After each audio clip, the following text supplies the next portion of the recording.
Welcome back to the Intention Podcast, a show where we unpack what it truly means to live life with intention. Today, we're talking about telling our stories, and really, what's our story to tell? To help us dive into this topic, I've invited my writing friend, Tanja Pajevic, to join me in this conversation. Tanja is the author of The Secret Life of Grief. It's a memoir and winner of the Nautilus Silver Book Award. Her writing has appeared in the New York Times, Mind Body Green, Huffington Post, as well as in literary reviews such as the Shenandoah.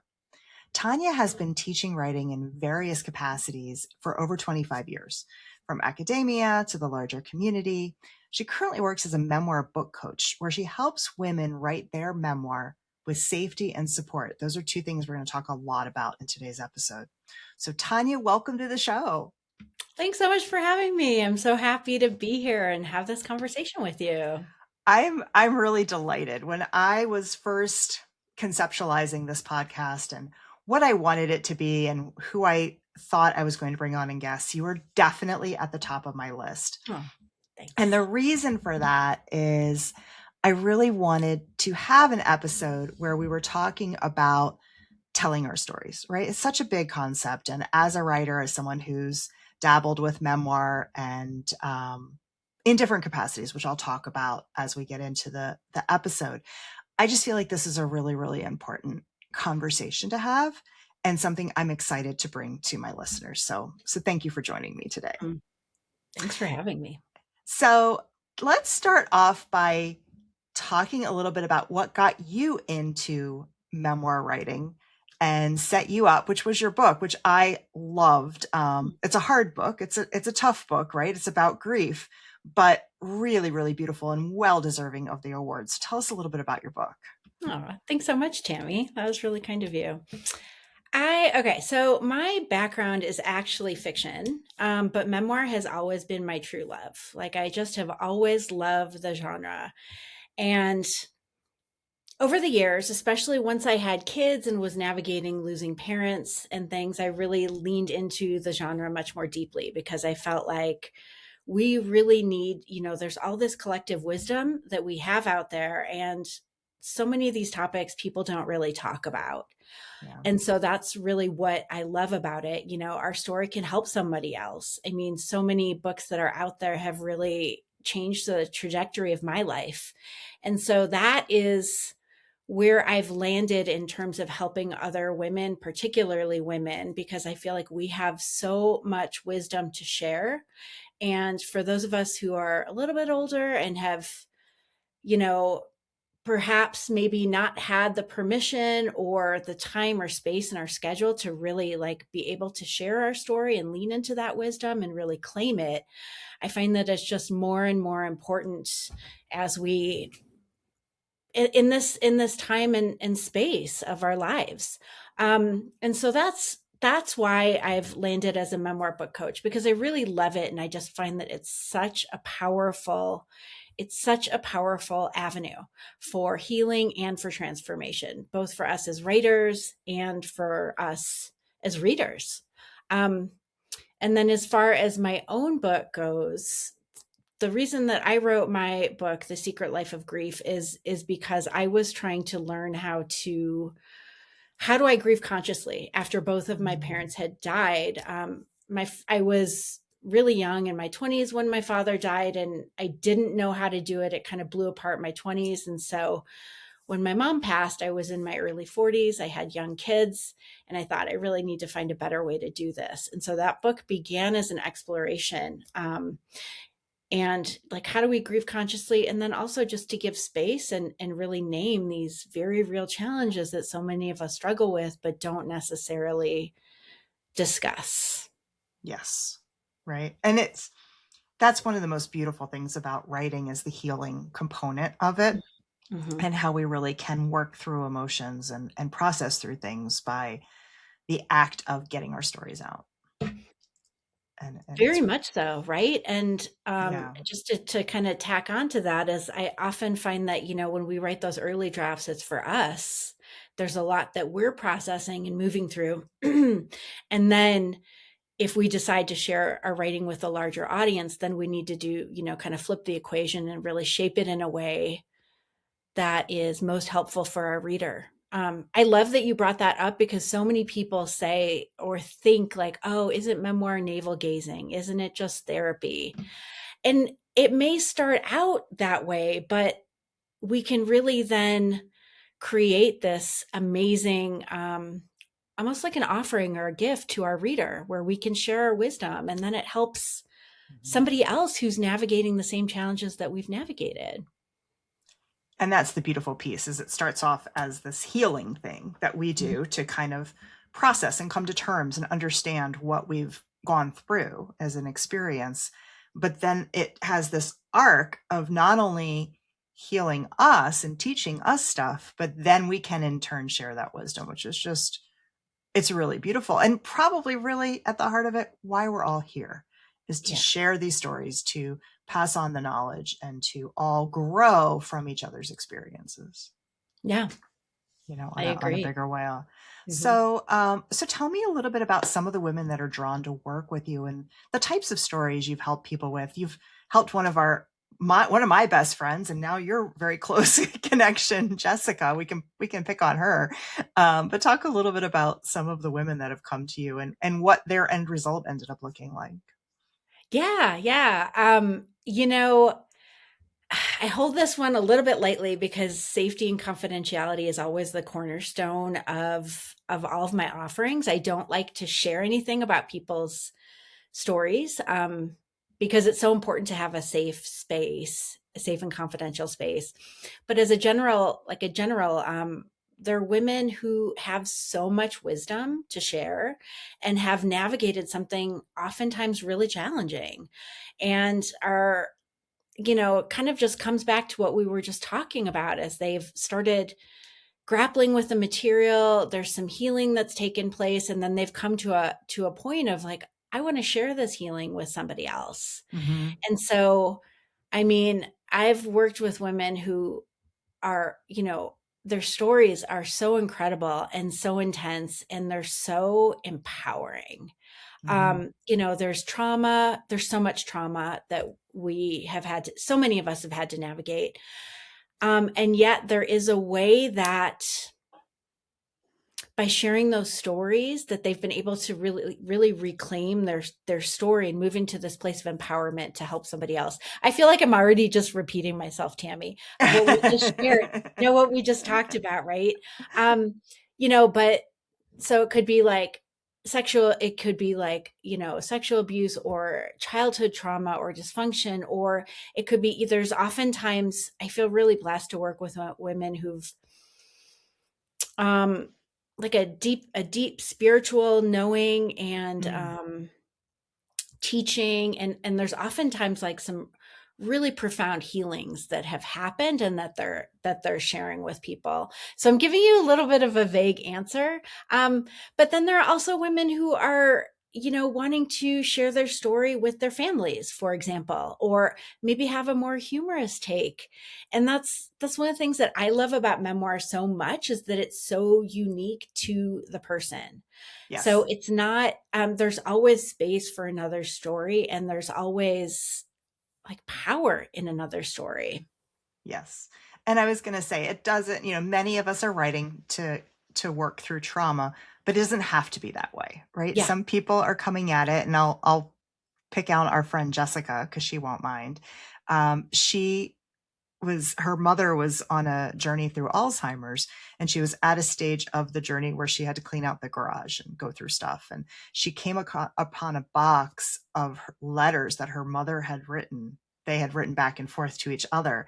And so it was the first time in years she could hear her mother's voice. Yeah. And I remember her coming to me and saying, Tami, I've got this box. I need to do something with it.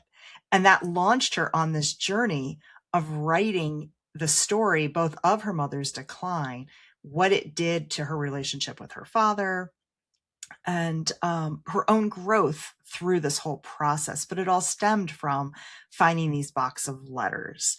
And so that's what it can be, is you come across some family, memorabilia, something like that, and you're like, there's a story to be told here. It Mhm. could be a story of, an immigrant who came over and found their way here, and you want to tell your family's story, or whatever the journey is. But with Jessica, who also ended up getting the Nautilus Award for her book, Seeking Clarity in the Labyrinth, very proud of her for that.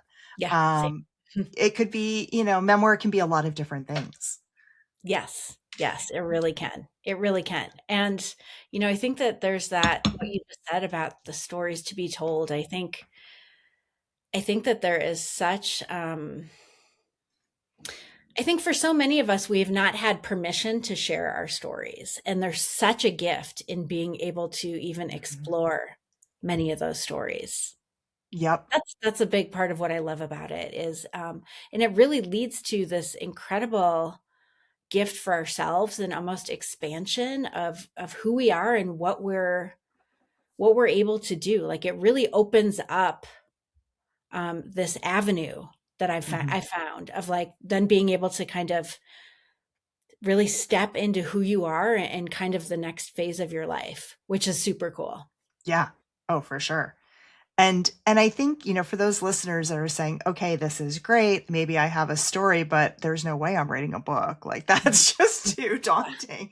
I want to remind you, one, we can break down that process. I don't know that Jessica knew what she was doing when she's like, I'm going to write a book, right? Like she Yes. had to figure it out. She had to learn how to be a writer along the journey. And back then I was leading writing workshops and retreats, and she would come on those, and she studied with you, and she got her writing chops up to a place where she felt like she had something publishable.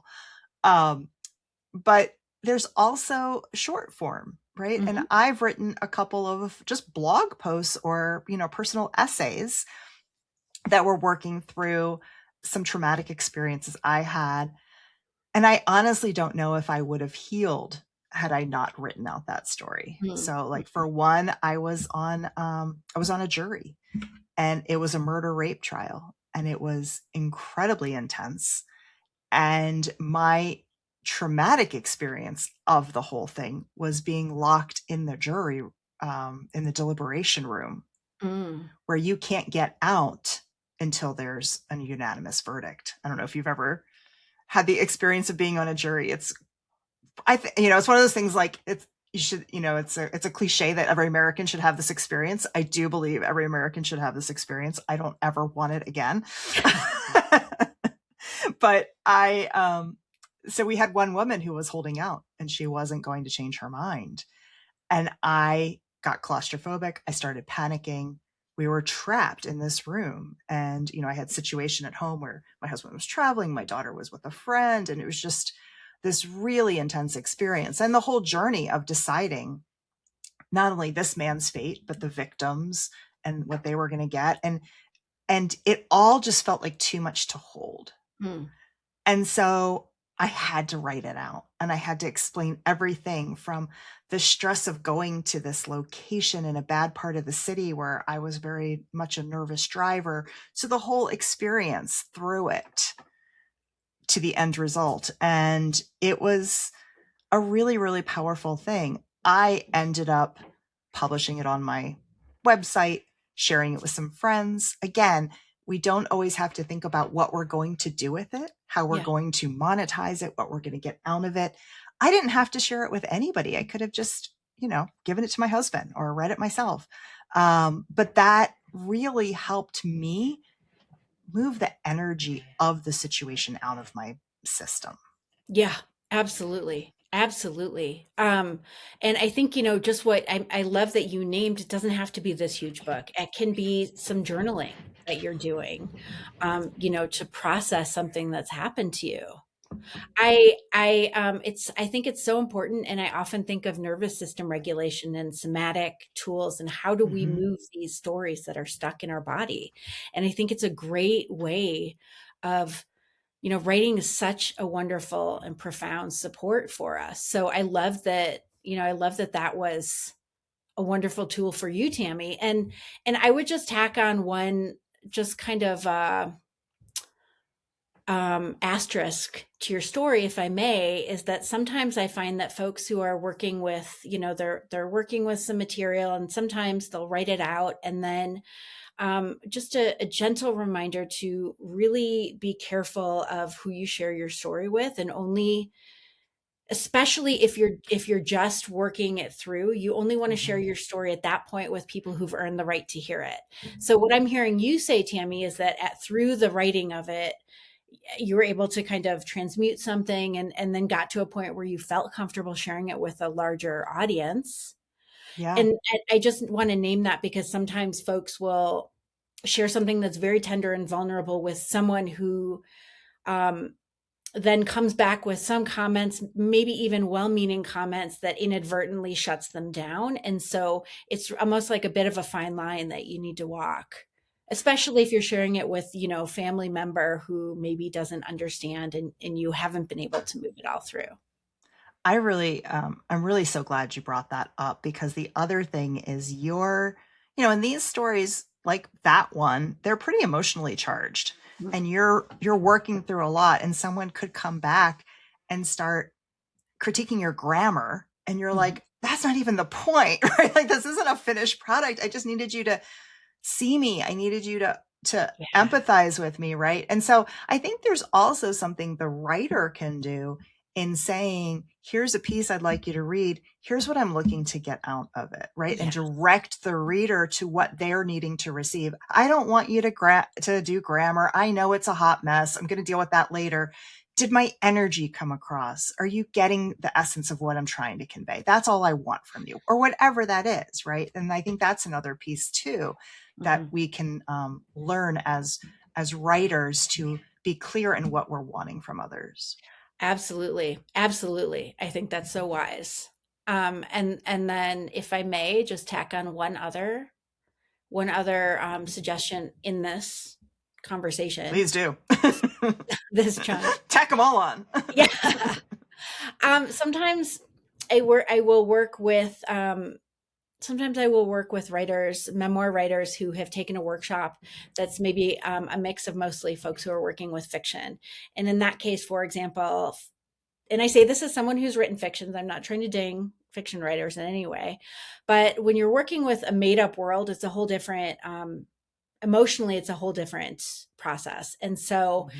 if you're sharing like something vulnerable in a mix of folks who maybe don't understand it, or who aren't in the arena, so to speak, as Brene Brown always talks about, that can also lead to a lot of difficulty. So I do just want to, you know, encourage folks, I guess, really to think about, really be thoughtful about when they get to the point and they're sharing, like, what is their goal with sharing? If they're sharing to be seen, which I think so many of us are, especially at some point, then, really just ensuring that we're sharing it with the right people who've earned the right to hear our story, versus someone who, again, might be giving constructive criticism around the writing and missing the point of what Yeah. you're looking for or what you're wanting. Yeah.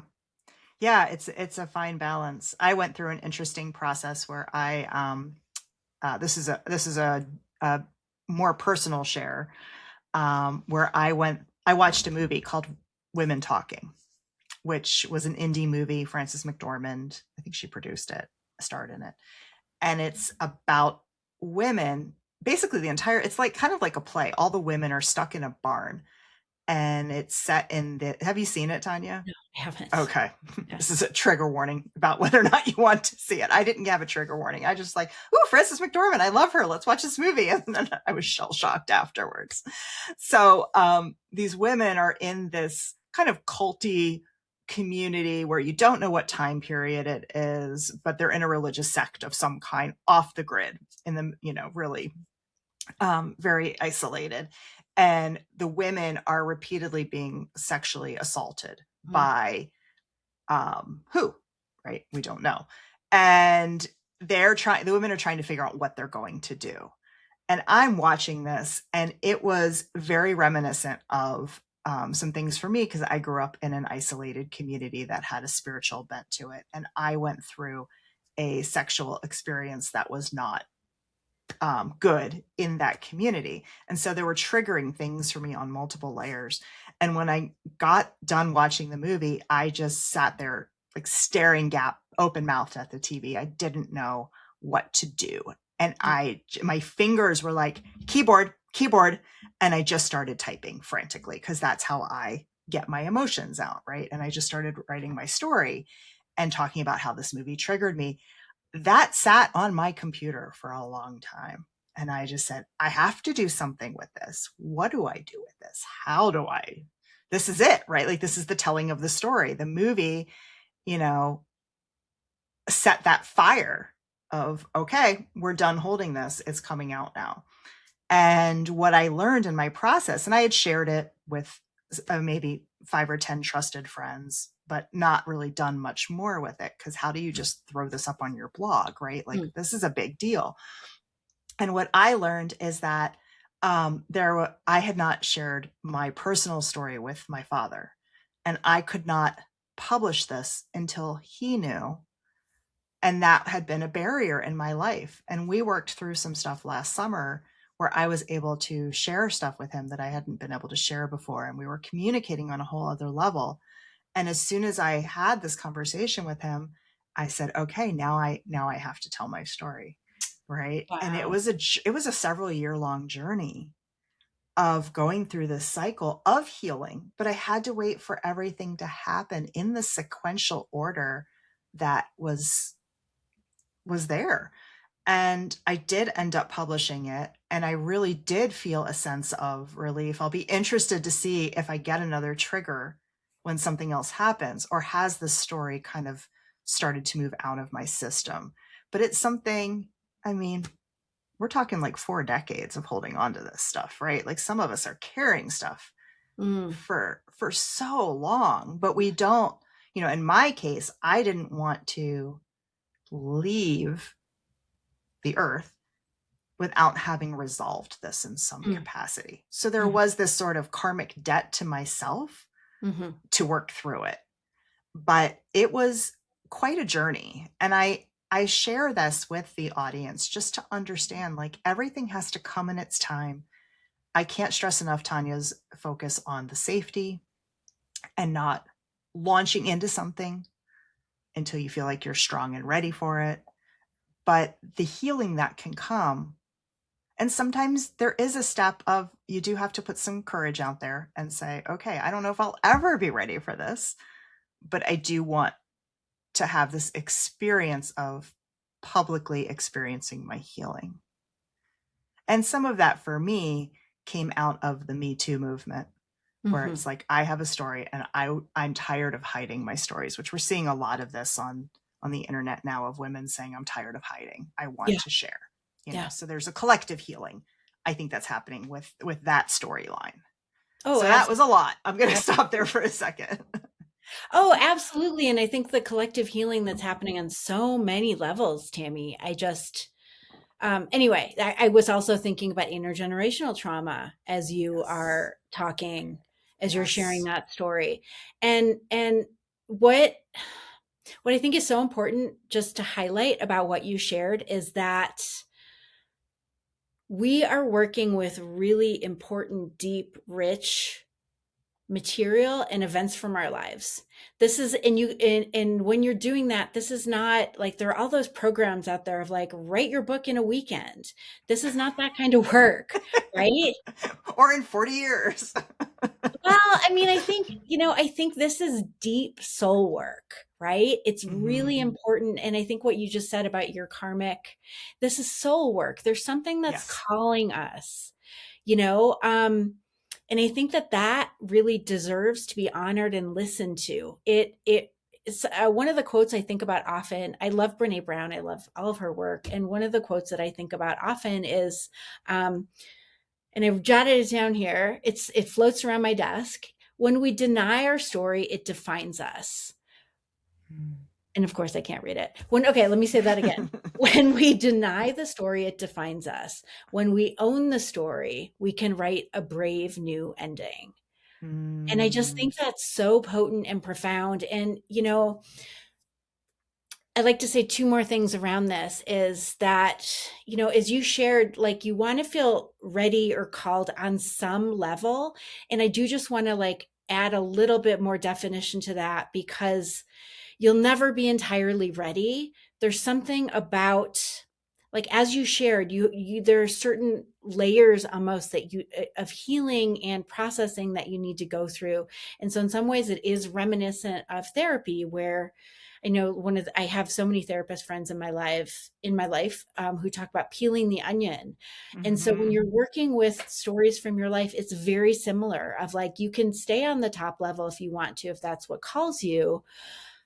And for most of us, there is some really deep, profound work to be done. And that's why it's so important that you're doing it in a container that's safe, that's trauma informed, that you're doing it in a community and with people who are able to hold you and support you.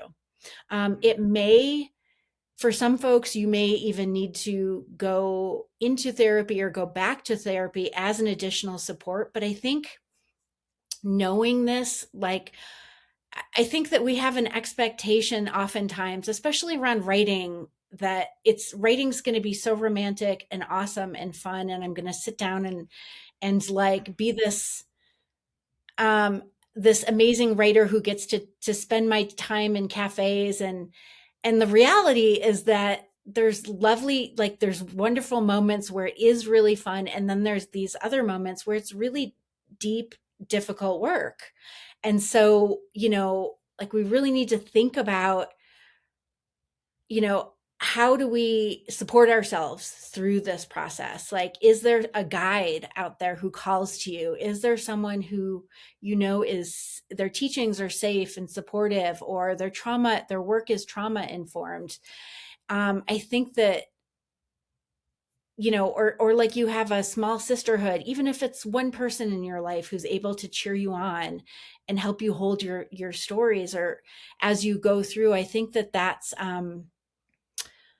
like having that foundation and having that support is just so critical to your success, and really giving yourself permission to have those people in your life. I think so. I do just want to like highlight that because as you shared, it's not a one and done, right? It's not you just sit down and check that box and yeah. Yeah. Yeah, that first really raw draft, I think maybe two or three people saw. Yeah. And then I polished it up a little bit and I said, "Okay, I'm comfortable. I want to share it." And then it was maybe three or four.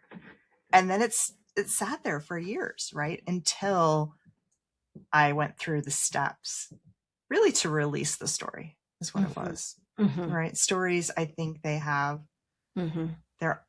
there's a need to that just came to me and I'm working through it, but there's like a release sequence. There is. I think of it as you're transmuting it. That's what I think of. Yes.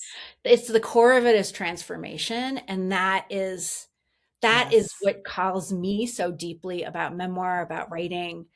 You're transforming your story as you work with it. You're transforming your story, and that ends up being so freaking empowering.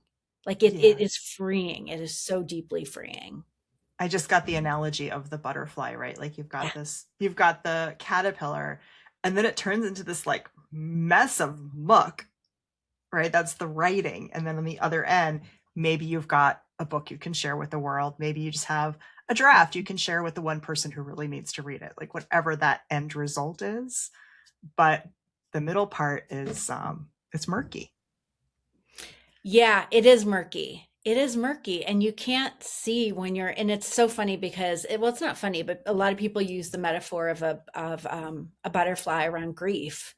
And when you're in that broken down state with whatever you are grappling with, you cannot know what it's going to be like on the other Mm-hmm. side. Like so much of it is trusting the process, trusting the unknown. Mm-hmm. But I just time and time again, like, and this is what I love so much about this work is just seeing women lit up and free and empowered through the process. Like that to me is such a gift that I'm able to support these women as they go through the process. And then and they come out the other side of this murkiness, the cocoon, the breaking down, all of it. And regardless of what they decide to do with their stories, some decide to publish, some decide to keep it for themselves. Like, it's always up to them. It's, like, it's their vision, but there's just this deep, like, light that has been reignited in them, and this power. It's so empowering. Like, you almost are watching them step into their power on a really deep level, which is super cool. It's so super cool. I Yeah. love that. Yeah, Yeah. the empowering part of it. And so that's the gift. If you're willing to do the work Yes. and go over this bridge, like every bad analogy is coming to mind, Yeah. rainbows, all the things, but like there's a sense of empowerment because it's about claiming your story, right? And Yes. owning it, possibly sharing it, articulating it, because Mhm. so many of our stories are just locked in that kind of dreamy space of memory. Did that happen? Can I recall the details? When you get into deep memoir writing, you're going to start to like, what did it smell like? What was Mhm. the texture, right? To really try and draw a picture so that someone else gets it. You start pulling out all of these details, right? And making a rich landscape of the story so that someone Yeah. else can get the Mhm. sense of it. You really are. And the other thing that you're really that memoir in particular asks is the meaning making of, like, yes, this happened, and here are all the details of what it smelled like, what it felt like, and what did that mean? And this is where, like, and this is the other part that's so cool, is that we are able to look back from the wisdom of who we are now and all of the knowledge that we've learned and be like, oh, I thought at the time this meant this, but now I can look back on it and I've learned that terrible thing that happened, which for so long I felt like that had kept me stuck, actually opened up this door for something else and became maybe a foundational piece of my growth, or Mm-hmm. maybe something I can share with my children, or share with my larger community. Mm-hmm. Hmm. Yeah, you're making me think of an experience I just had a couple weeks ago on a retreat where I grew up in this very, as I referenced a little bit earlier, very unconventional, off the grid community. And for the longest time, I didn't know how to talk about it. I didn't know if I wanted to talk about it with a lot of people. And I had this story loop stuck in what it was and how I was describing it.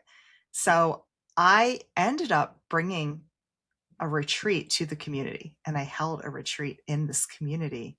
Hmm. And I watched all the attendees marvel at the community, fall in love with it, talk about how wonderful it was. And I went, oh my gosh, they are rewriting my view on all of this. I came up with new language to describe the community. It was no longer this, I don't know, it's somewhere on the cult commune spectrum, this intentional community. Um, Turned into it's an eco spiritual community. Mm. And I thought, that's always been what it's been. But I got caught in this narrative where I felt like I had to share all this backstory with people that they didn't need to know and wasn't relevant to what the community was in its early days and hadn't been in over 40 years into what it is today. And it ended up making me sort of refall in love with it. And I've Mm. been holding all of this in my head going, there's something to write here. Yeah. Right. And so that's where sometimes you get the first inspiration of there's a story, and what do I want to do with that? And so that I think can be helpful for listeners to think about, like, what's that experience you had that went, oh, there's a story to be told here. Yeah, absolutely. I was also really struck with how you just shared that this happened on a retreat within community, because, in this specific time and space where we are in the universe, in history right now, community is so important, Yes. more than ever. And Yes. it's something that I think about really deeply, because, having people to hold you having the right, I don't want to say right, I don't want to get tripped up around that word, but people who you trust, people you can lean on, having a community, especially a community of women who are working on similar, who perhaps are in a similar stage of life as you, or who Mhm. perhaps are grappling with similar questions, or potentially even a similar vision for sharing their story. I think that there's like so much space and opportunity for that collective wisdom to come through, and gifts for someone else to see and reflect something that you may have missed, right? Yeah. As you know, and reflect back to you. So more than ever, I think community is just huge. And we don't think about that often, I think, as writers, because we are in our own little silos, Hmm. working at home alone or in a coffee shop. But I just, something that I've really come to over the years through my own journey as a writer, and then helping support other writers, is just how potent having, even if it's like two people that you really trust and can lean on and share with. Yeah. So I love that you shared that. Yeah, community's been a big piece of my work, in the women's communities I build, and Mhm. growing up in a community. I have a work in progress on my computer, a book about community. And I have to say, leading a retreat within a community was an exponentially more powerful experience than I've ever had on a retreat, because you've got this whole community who's now peripherally a part of what you're creating, bringing their energy, their resonance, their love. And it was wild from the moment my first guests came into park in front of the community center. There were some guys working on a chicken coop across the street, and they said, are you here for the ladies retreat? And they said, yes. And they're like, well, welcome. We're all excited that you're here. And that was just the energy Yeah. through the whole weekend. Yeah. And so I'm addicted. I'm doing another one in August. If anybody Yeah. wants to come, I'm going to keep offering them here. But from a storytelling perspective, it was a real eye-opening weekend for me, and a learning, really. Yes. And I think, it's just, we can do so much in community, and Yes. most of my offerings are also small, cohorts, small shared communal spaces, because I've found that to be so potent in supporting writers. And I think it's just the most potent way that we can really create change right now in the Mhm. world, and really planting these seeds of hope and inspiration and change, and just shining our light as much as we can, and opening up that possibility for somebody else to say, oh, this person did it, maybe I can do something similar, or here's Mhm. another possibility. Like, it's opening up that possibility, I think, for so many people. For sure. I Yeah. am all about getting people in community, driving people to community situations. I love that you do your writing in cohorts. So again, people are tackling these big projects, these heavy emotions, but they're doing it with the support of a community right Yeah. there, Yeah. and that really helps from the accountability, but to the emotional support of it too.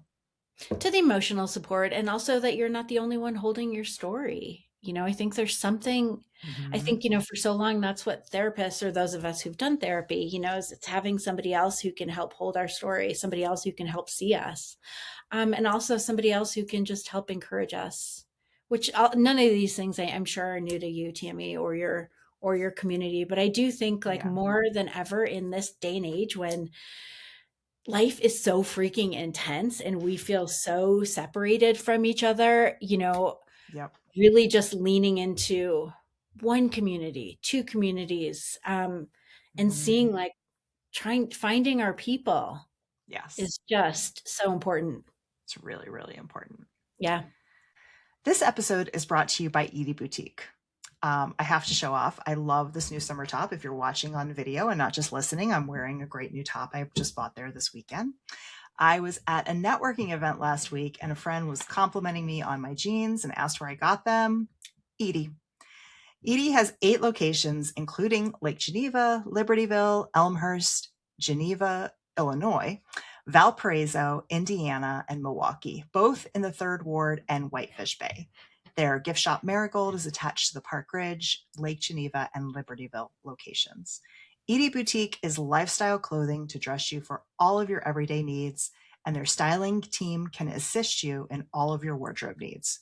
Ready for some new pieces for the summer? Check them out. And if you'd like to sponsor this podcast, reach out. I have single episode and multiple episode packages available. My social influence is strong and my reach is wide. I'd love to support you. Thank you. I want to switch gears because one topic that we had talked about in setting up for this call is, and I think it's a really important story or really important topic to address, which is what is our story to tell? And I think sometimes we can get lost in that and we can actually take someone else's story. And I have a funny story that clued me into this, where my husband had a situation where he was shopping for me in France and had the translation wrong. And it's this funny story of how he was asking for something, but he was asking for the wrong thing. And I'm not going to tell you anymore because he taught me, Tami, that's not your story to tell. Because I wanted to write about it. I thought it was such a funny story that I wanted to write about it in the book. And he said, but that's my story. And so I thought maybe you could talk to that concept for a second, because this is tricky. It is so tricky with memoir in particular, because, Yes. These are real stories and these are people in your life. Right. These are your loved ones, your family, your friends. Yeah. And so, okay. So the way that so this is so interesting, because there are almost always, most of the folks who come to me are concerned about what will a loved one think about when they're sharing their story. Yep. Okay. Which is kind of related to what you're sharing. Yeah. And so I always encourage folks, as we've been talking about, there's so much that we're processing oftentimes in the earlier stages of writing. And so I always encourage folks, really don't edit yourself, get it down on the page. Like there's something coming through that you need to be working with, protect it. Don't share it with anyone in that stage, right? Because we're just needing to get the story down. And then once we have it down, at some point we can step back, because we've done that transmuting, that really important pivotal transmuting work. And then we can step back once we have a draft of it and ask ourselves, okay, now what? Like, is there somebody that, now that I have a draft of this, and let's say at this point I'm thinking about, I want to share this publicly, who do I want to protect? What is my story to share? Back to your specific question. There may be, I'll just share like how this played out for me with my grief book. My husband appeared in there quite a bit. And so that was a relationship that it was really important to me to protect. So I shared everything that he appeared in. I passed it by him and said, let me know if there's anything you want me that doesn't feel fair, or anything you feel like I didn't portray correctly, or anything you want me to take out. And I did the same with my close loved ones. For that reason, because those are relationships that I'm wanting to protect. Versus, but whose story it is to share. I've been thinking about that a lot, because my kids now are teens, and the current book that I'm working on is about transmuting intergenerational trauma of my Serbian lineage, my heritage. My parents immigrated. Anyway, and so part of it that I've been circling around for years now is like, how much of my husband's story to tell, how much of my kids' story to tell. And as my kids have gotten older, they want their privacy. Their privacy is important to them. They don't want to appear in my posts online. They don't want to appear in my Instagram. A few things, yes. And so like, how do I address that with my book? So, I've mostly taken them out of the book, right? Because it's their story to tell.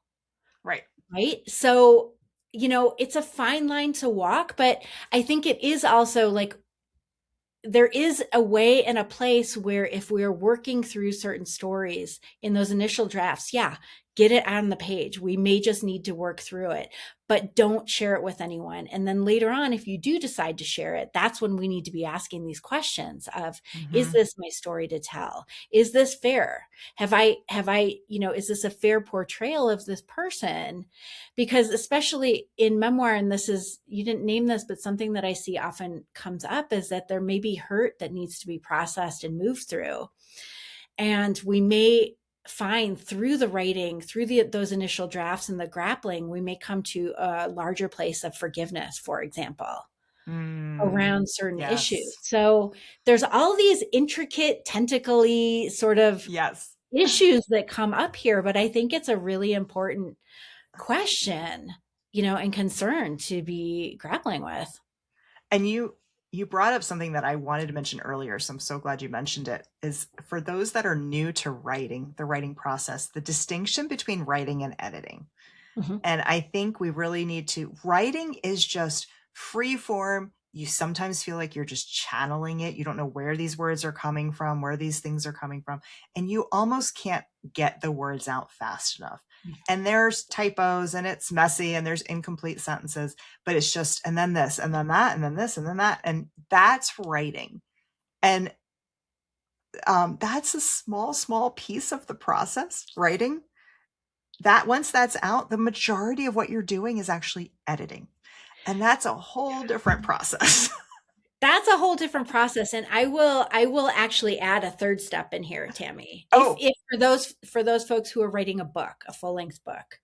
Okay. And actually sometimes for shorter pieces, this holds as well. First piece is writing. We're just getting it down on the page. There's the second piece is actually doing the structural work to ensure it's like the big picture to, especially if you're working with a book, you really need to step back and look from the 10,000 foot view of, do these pieces hold together? Am I telling the story that I want to tell? Is there a clear narrative arc? Is there a clear transformation? And since we're talking about this, I do also want to add that sometimes there's a lot of folks there's a misconception around what memoir is. And I think this comes about because of all the celebrity memoirs that are out there, where sometimes folks think, oh, it's the story of birth to like I was born here and this happened and this happened. And so I always, it's really important that folks know too, that if you're decide to write your story for a larger audience, a memoir is really shaped around a particular theme or transformative event in your life. It's like a chunk of your life. It's a challenge that you had to overcome and work through. And so what often ends up happening in that structural work is we may have to pull apart stories that do not belong to this specific story. Is that the difference between autobiography and memoir? Yeah. Autobiography or bibliographies are best for famous people because we want to know what happened. Or sometimes you can write them as a legacy project. For example, like if you want to share your life story for family and loved ones. But let me just finish the thought. So like you write the first draft and then you have to really look at what belongs in this specific story. There oftentimes is a lot of additional material that you may have had to write through, but doesn't particularly belong. And then once you have that structure solidified, that's when you're then go in and you're really doing that deep editing. Yes. Yeah. I think I lumped editing as a broad term of all of that, but essentially is writing is just, it's a different experience. So write whatever you want, call people names, say all the things, right? It's just getting the emotion and the story out. Then after that, it's the sculpting. Yes, the sculpting. Sculpting. And so to Tanya's point, it's a lot of structure, what belongs, what doesn't. You might write this whole thing that you for sure were going to have in your memoir. And then when it's written, you go, well, that doesn't actually tie in at all. And it's completely unnecessary. Oh, that's going to get scrapped out. Right? Yes. Yeah. One of my mentors told me the story with her memoir where she said she wrote about 100 pages about her first marriage. And then she said she had to take it out, but because it didn't belong in the book at all, but it was just something that she had to work through, write through. Yeah. And that's the therapy portion of writing, which is different than what may end up being Yes. given to a reader down the road. Yes. Right. Exactly. And so the last thing I would say on that, Tami, if I may, is that I often think about like those early drafts are for us. And Yes. then we need to flip the equation. If we decide we want to share our story more widely, then we have to flip the equation and, really form our materials, like really think about it from the reader's point of view Mhm. in order to create a book that we then want to share or an essay that we want to share. So Yep. there's all the different parts of the process, right? And how do you support yourself through the process? And what is your goal? Right. And it may change as you go too. So that's the other kind of interesting part about memoir in particular. Yes, definitely. And Yeah. the good news is none of you have to do this on your own. There are people like Tanja out there who will hold your hand through every step of the way. Yes. Yeah. So before we wrap up with our final stuff, any topics we didn't touch on that you're like, before we stop this conversation, we've got to touch on this? I feel like we got through most of it, but I always like to check in. Yeah. I think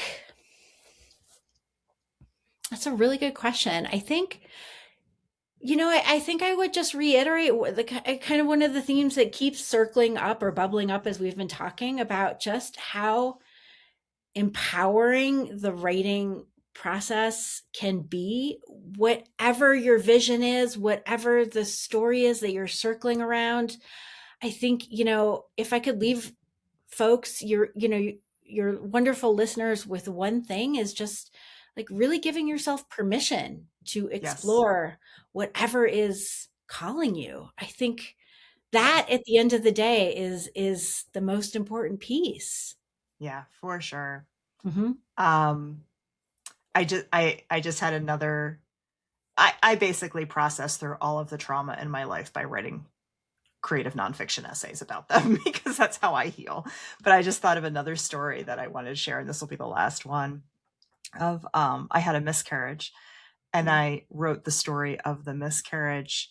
I ended up. It was the only short form piece that I ever had professionally published. It got accepted into a mother's journal back in 2008 or 2009. It got published the week my daughter was born. Oh, wow. And the healing of that whole circle of from the moment I wrote that thinking, oh my God, this was my one shot at having a kid and I lost it and it's never going to happen for me. And all of the stuff that we can go through when we're facing miscarriage, to being able to hold that magazine and my newborn and saying, okay, it all ended up being okay. I got my daughter when she was supposed to be here. Apparently she wasn't supposed to be here at that other date. And it all, came together in that way for that situation. Not always healing like that, but it really did help me process through that whole situation. Yeah. Yeah. So potent. Yeah.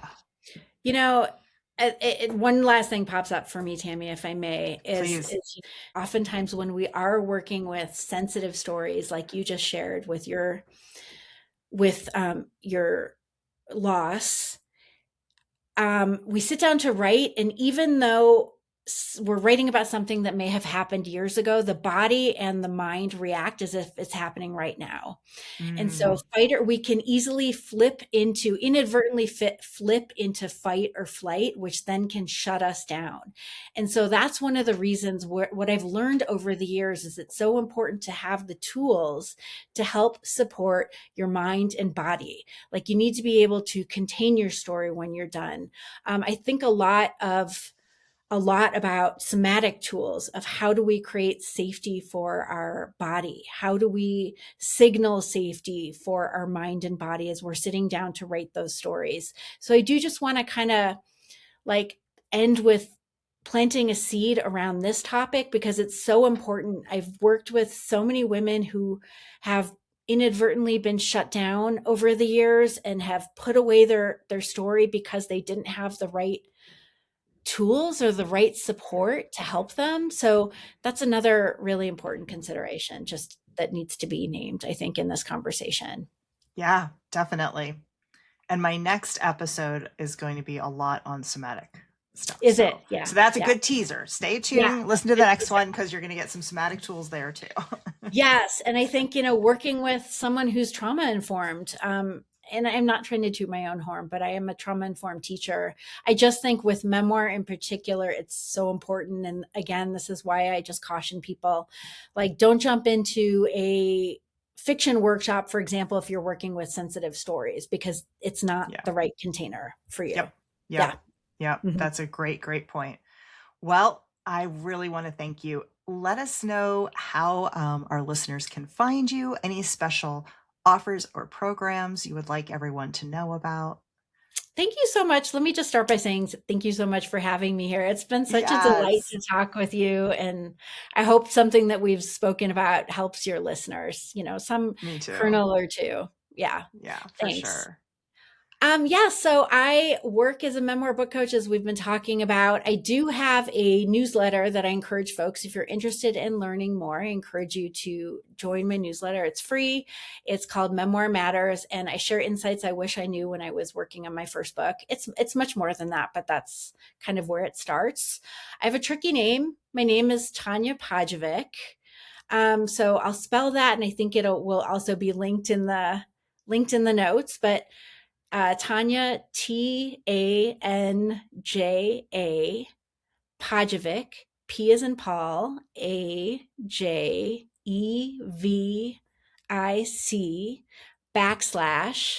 /memoir hyphen matters. So that's where you're welcome to sign up for my free newsletter. And then I do, a few times a year, I do offer, oftentimes fall and January are the big pushes for folks who are ready to jump into their projects. So in fall and January, and then also in spring, I always offer my Cornerstone Memoir Mastery course. And then I do have smaller offerings throughout the years as well. I share all that I share all that in my newsletter as well as other things. But mostly I would love to connect with folks. And if I can be of support, that would be great. And if not, I just encourage folks to find someone who is a good fit for them, where they're at and what they're needing. That's all Yeah, you need. Yeah, it doesn't have to be perfect. It doesn't have to be difficult. Just, totally. following the thread. Yeah. And yeah, I love all of that. And for the listeners, I didn't share this at the beginning, but Tanya and she was actually the one who helped me launch my very first retreat ever. We co-hosted it, and it was a writing retreat in Colorado. And then I kind of got my wheels under me and figured out what I was doing and took off. But that's where we originally came together. And for my Park Ridge listeners, you will find this really funny. Tanya's actually from Park Ridge. So I met her through Colorado connections, totally unrelated, but what a small world. She went to the same high school that my daughter goes to. Oh, she's actually at Maine South? Yes. Yes. I love that. I know it's such a small world, and I'm in Boulder, Colorado, and Tami has a deep Yeah. Boulder, Colorado connection. So I know I love that. I love the Yeah. synchronicities. The Yeah. synchronicity is just, I mean, like of all the people I could have met up with, to have someone who's from the town I moved to, it's just really funny. So yes, we traded places. I came out Yes. here, you went to Boulder. Yeah. So, all right. Well, thank you, Tanya. This has been great.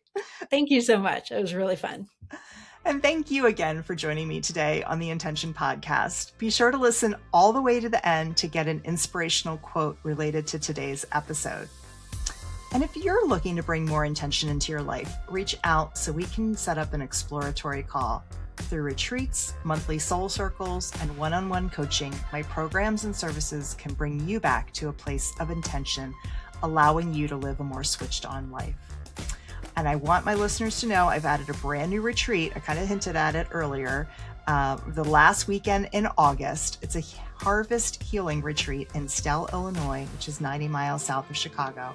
It's going to be incredible. Picture happy hour in the garden, stargazing, one-on-one healing sessions, and so much more. Reach out if you'd like to learn more about that. Now for today's inspirational quote. There is no greater agony than bearing an untold story inside of you. Maya Angelou. So go out and look at the world through new eyes. Till next time.